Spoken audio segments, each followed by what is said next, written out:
I want you all to imagine this. You're working a full-time job for a company that runs off your back. It's worth millions of dollars because the work you have done, you're clocking in 40 plus hours a week, but when it's time to be paid, your boss looks at you and says, you being employed is your payment. Well, that's the current situation going on for college athletes across the nation. On top of being a full-time student, they're also faced with the tax of being a full-time athlete. They're bringing in millions of dollars to universities and not being paid a dime. So today, we will look at the big problem of how college athletes are being robbed of money just based off their skills. And then I'll attempt to persuade each of you to take action and help get college athletes the money they deserve and make sure everyone's getting a fair share around.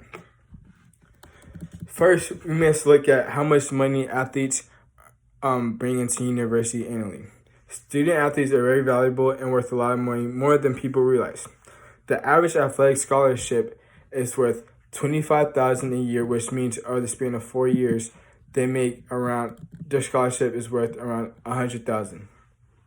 A study by Drexel University estimates a fair market value of an average FBS football player and basketball player, which is like, for example, a football player at Alabama and a basketball player at University of Kentucky. They're worth from around $120,000 to $265,000, which is basically double the amount of the value of their scholarship. And then also, the NCAA tournament, which is a big 36 team basketball tournament is played yearly by a bunch of college athletes.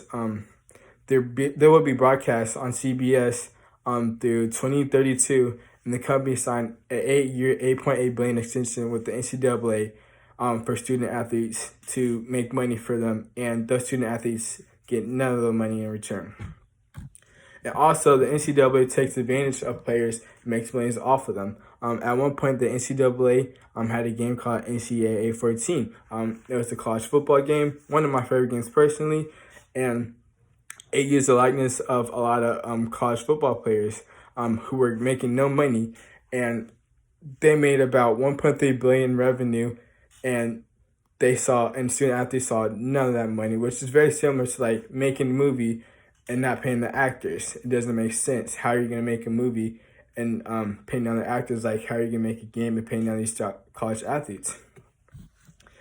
And then they're also not allowed to sell their memorabilia too, which is memorabilia is like jerseys, worn jerseys, helmets, basically gear that they wear, gear that has value, gear that fans will love to buy, but they can't sell it because it takes the amateurism out of the sport.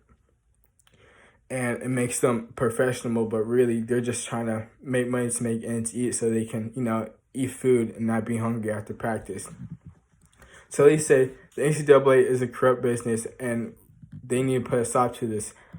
They're really basically just robbing kids of, their body, time, and value as a person. Because these athletes, especially football players, they put their body at risk for the NCAA, and for them to put their body at risk on the line, play by play, and to see no money doesn't make sense at all. They should be able to make money off their jerseys and also based off their likeness too, based off their image too. Another reason why college athletes should be paid is because they're also used as free marketing tools to attract new students. If you think about it, you're a senior in high school, and you're like, oh, what school do I want to go to? And then you're watching college football, and you see Alabama, Clemson doing good. You're like, oh, wow, that's a cool school to go to. And the reason why you're saying it's a cool school to go to is because you're watching the football game, like, oh, wow, they have a good football team. I love football. And these schools are using their football team as marketing to attract students, to attract alumni. And for them to, be used as free marketing tools and getting that money doesn't make sense at all. And also these coaches, they make a lot of money too. They get multi-million-dollar contracts, and they're also offered with bonuses, like if they win a national championship or if, they reach a certain amount of wins per season.